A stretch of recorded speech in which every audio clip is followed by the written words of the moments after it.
الحمد لله والصلاة والسلام على رسول الله وعلى آله وصحبه أجمعين. كلمة يرو قابا oo ku saabsan maalmahan khabarka gilgilay dhammaan dadka muslimiinta quluubtooda meel kasto ay joogaan oo ah nin dadku siyaasi u yaqaanaan nin roog cadaa inuu yahay inuu daqiiqad waaxida gudaheed axaadiithii nabiga sallallahu alayhi wa alihi wa sallam ee saxiixa ahaa oo daqiiqad gudaheed waxa weeyaan وكم مجعابي إن يهين فالسو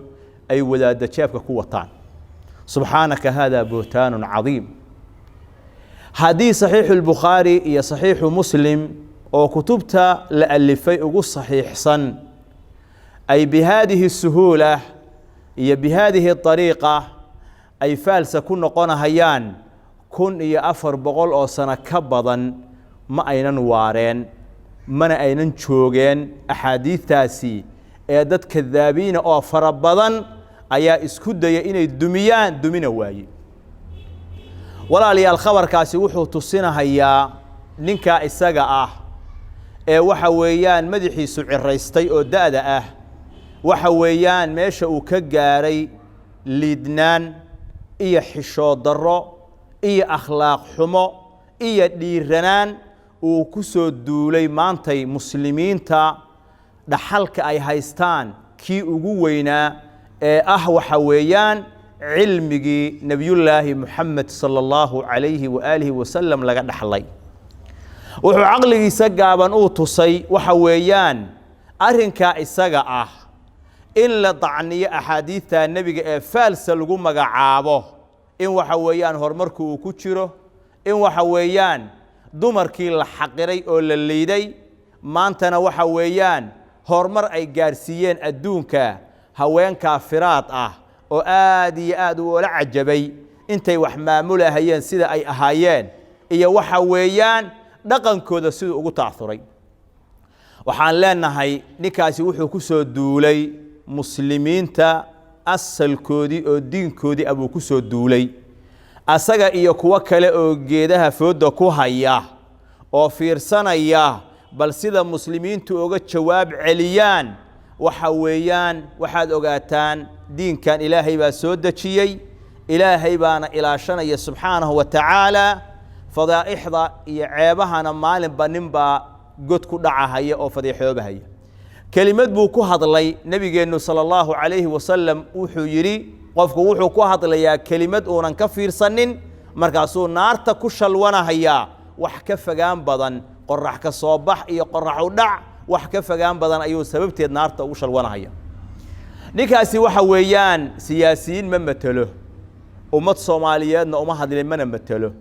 qabiilna ma matalo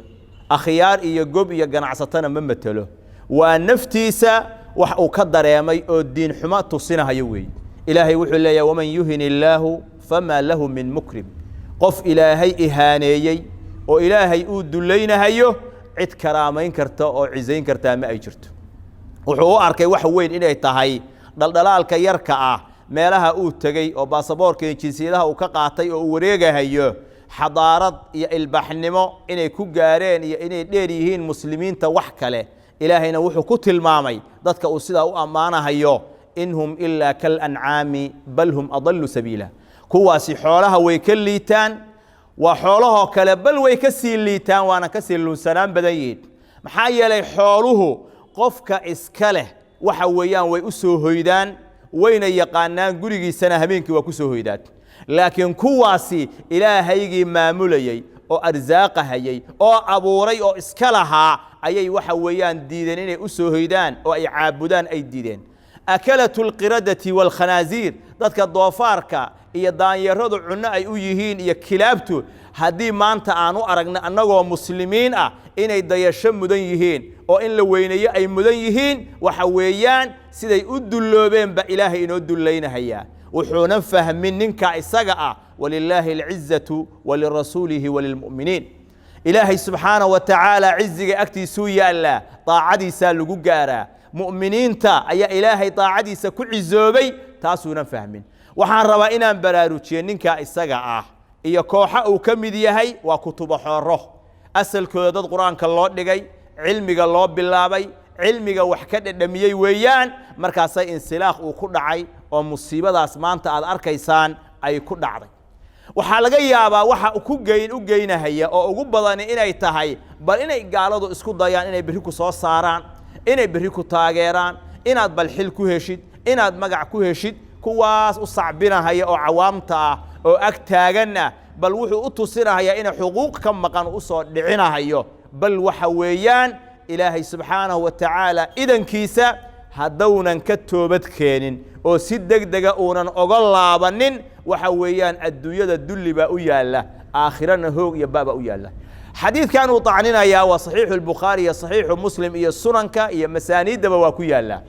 macaanidiisana ma uunan fahmin ahlucilmigiina ma uunan weydiinin nebi moxamed sala allahu calayhi wasalam xadiidka lafdi ahaanna asagaa ugu dhawaaqay macnaha xadiidkana nebigu asagaa fasiray markii la weydiiyey naaqisaatu caqlin wa diin waxuu nebigu sala allahu calayhi wasalam uu ku fasiray aayaddii qur'aanka ahayd oo ahayd haddii qof raga la waayo beddelkiisa laba dumar iyo markhaatiga ha buuxiyeen halkaasay tusinaysaa midda kale nuqsaanta diinkana waxa weeyaan haweenaydii oo caafimaad qabta soonkii iyo salaaddii tukanaysay ayaa xaalad ka mida xaaladaha ay ku imaanaysaa markaasay soonkii joojinaysaa waxa weeyaan salaadiina ay joojinaysaa nuqsaantaas diinta oo ku timidna mid iyadu ay ku dambaabaysa ma aha ee waa mid ilaahay subxaanahu wa tacaala dumarka uu u sharciyeeyo u jideeyey weeye inaysan tukan oo aysan soomin